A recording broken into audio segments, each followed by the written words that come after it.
Bueno, en la mañana de hoy vamos a charlar con un colega, el doctor Matías del Salvio. Es abogado, su especialidad es Derecho Laboral, pero sin embargo es una persona bastante activa, inclusive en las redes sociales, escribe bastante.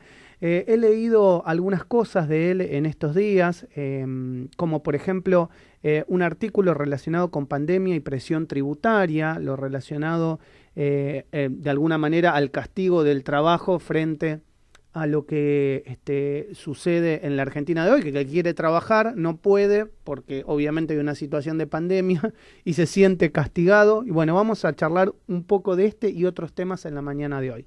Buen día, Matías, ¿cómo te va? Maximiliano Lequi te saluda. Buenos días, Maxi, ¿cómo te va? Bien, gracias por atendernos en la mañana de hoy.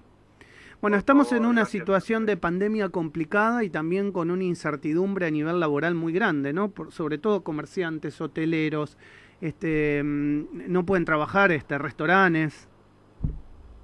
Absolutamente, o sea, el conflicto sanitario, digamos, que generó toda la pandemia a nivel mundial y particularmente en la República Argentina, ha destrozado o deteriorado al menos muchas economías. En nuestro país hay sectores como los que mencionabas vos recién, que son los que se vieron más afectados con estos cierres totales que tuvimos durante todo el año 2020 y estos cierres parciales o de tipo acordeón, como les denominan en Europa, en donde se abre, se cierra, por eso le dicen de esa manera.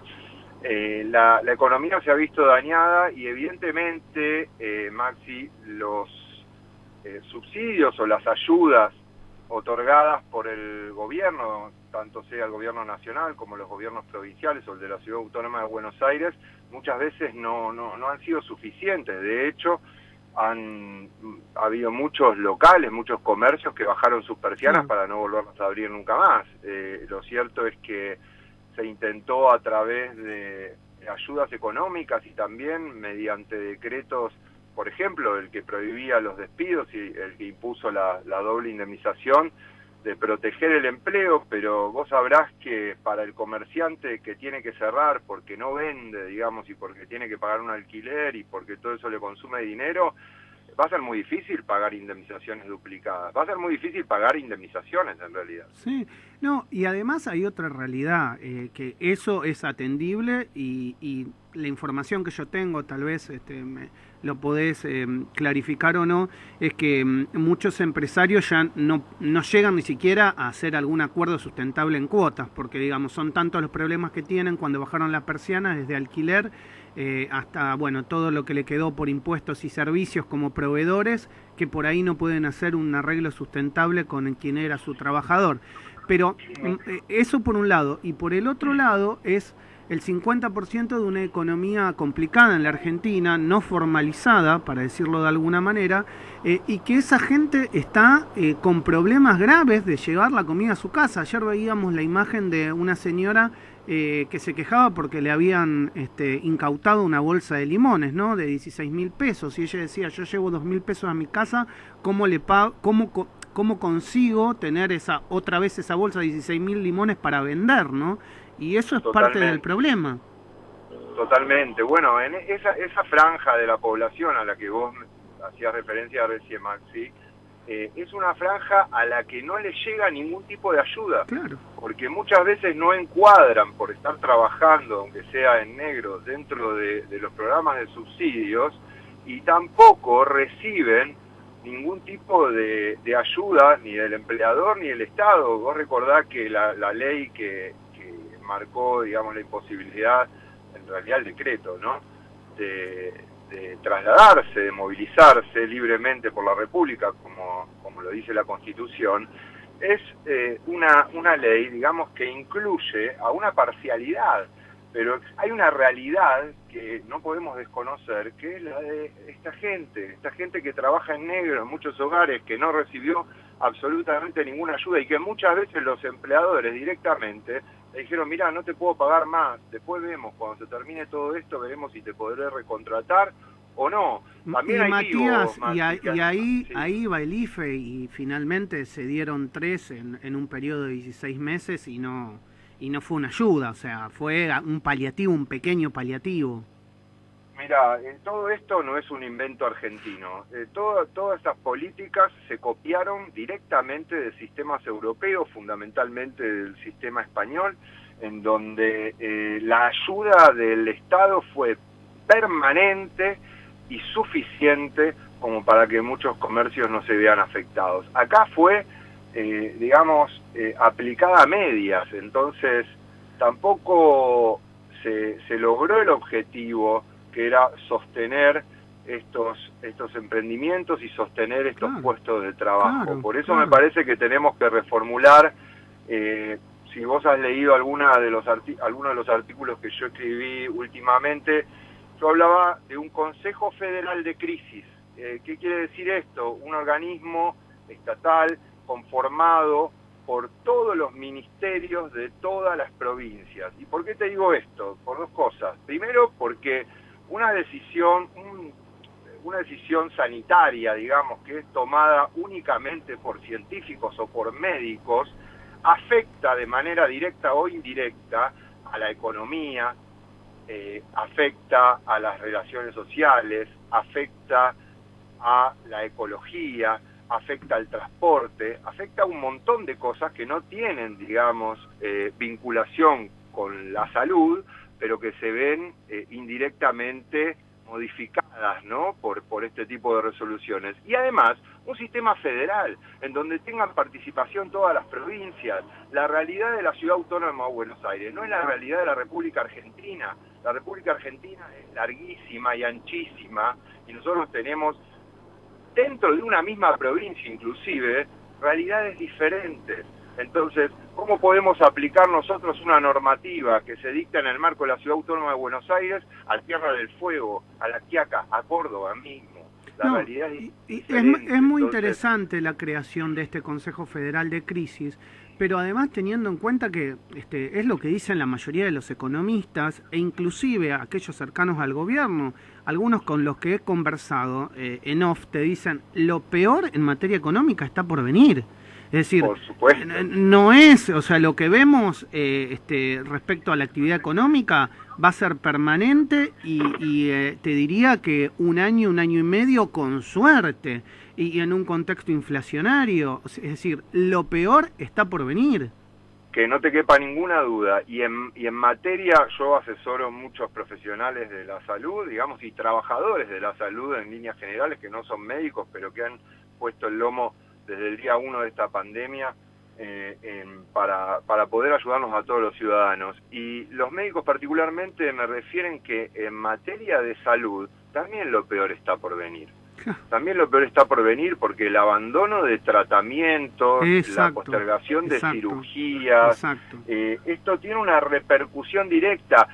No se manejó, como te dije anteriormente, de una manera correcta esta situación, porque haber suspendido, bueno, de hecho lo hemos visto cuando el presidente de la Nación, de una manera desafortunada, y esto no es con un ánimo político, yo no tengo ninguna inclinación política, pero el presidente de la Nación, como te decía, de una manera desafortunada, les dijo a los médicos que se habían relajado y que se hicieron cirugías que quizás eran innecesarias. No es así, no es así.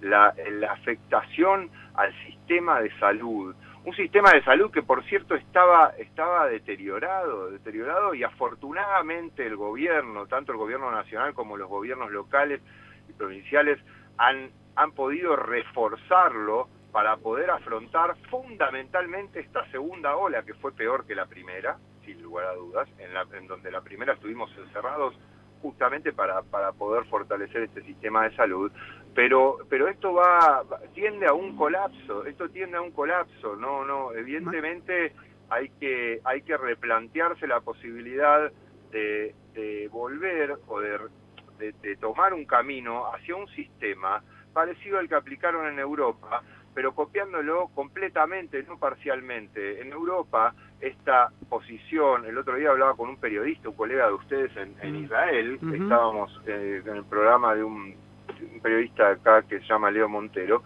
y el periodista en Israel me decía que este sistema de acordeón, en donde todo se abre y se cierra por 15 días, les resultó muy efectivo, pero todo es todo. todo es todo, no es algunas actividades sí y otras actividades no, sino que absolutamente todo, porque si no, no lográs descomprimir la cantidad de camas que necesitas como para estar preparado en el medio de esta pandemia, ¿no? No, y además el todo es todo, no nos olvidemos que para algunos sectores el año pasado fueron 8 meses, no fueron 15 días. Entonces como complicado creer después o volver a creer. Maxi, yo tengo en el estudio clientes, ayer estuve reunido justamente con uno que tiene salones de fiesta. No, olvídate. No Claro. tienen posibilidad Olvídate. porque hay gente que se transformó y dijo, bueno, yo hacía esto, ahora me voy a dedicar a hacer esto otro, o yo tenía, no sé, una peluquería, la desarmo, pongo una verdulería y hago otra cosa diferente, pero el que tiene un salón de fiestas no puede hacer absolutamente nada. Olvídate. No tuvo posibilidades de reconstruirse, de reinventarse. Entonces es como vos lo destacás. Evidentemente hay actividades que no fueron contempladas y que no reciben la ayuda suficiente como para subsistir. Entiendo, y en esto estoy absolutamente de acuerdo con el presidente de la Nación, que lo más importante es la vida y la salud de las personas.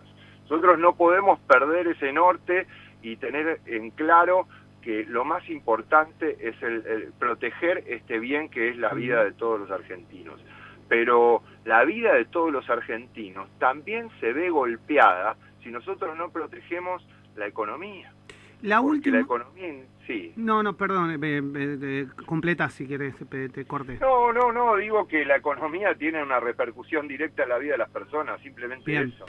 La última que te hago, y aprovecho y abuso de tu tiempo, es un tema que está muy en boga esta semana, que hemos comenzado a hablar, que es la recategorización de los monotributistas, que también obviamente son emprendedores, pequeños y medianos comerciantes, con una facturación no tan elevada, y que, bueno, obviamente porque no son grandes contribuyentes o están en el régimen simplificado, y se encontraron con el aumento de las categorías del monotributo, con las recategorizaciones de oficio por parte de la AFIP, y con un retroactivo cobrado en enero, con muchas deudas que han aparecido en estos últimos 2 o 3 días. ¿Qué pensás de esto?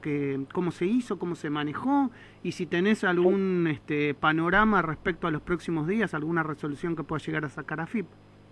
Fundamentalmente, te voy a decir, es importante lo que vos destacabas en cuanto al retroactivo. El monotributista justamente es una persona que no factura mucho. Entonces, por eso se le permite incluirse en este sistema simplificado del monotributo.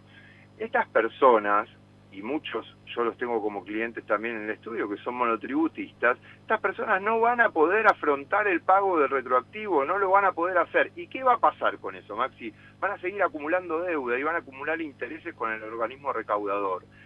Es llamativo que se haya tomado esta medida en este momento, porque cuando el gobierno plantea un impuesto a las grandes fortunas, puede ser opinable. Hay quien dice que está bien, hay quien dice que está mal, pero presionar a los pequeños contribuyentes, a los emprendedores o microemprendedores, es una medida que, más allá de ser antipopular, es una medida que es de cumplimiento imposible, porque esta gente no tiene muchas veces ahorros como para poder hacer frente a esta cantidad de plata que tienen que pagar ahora de un momento para otro.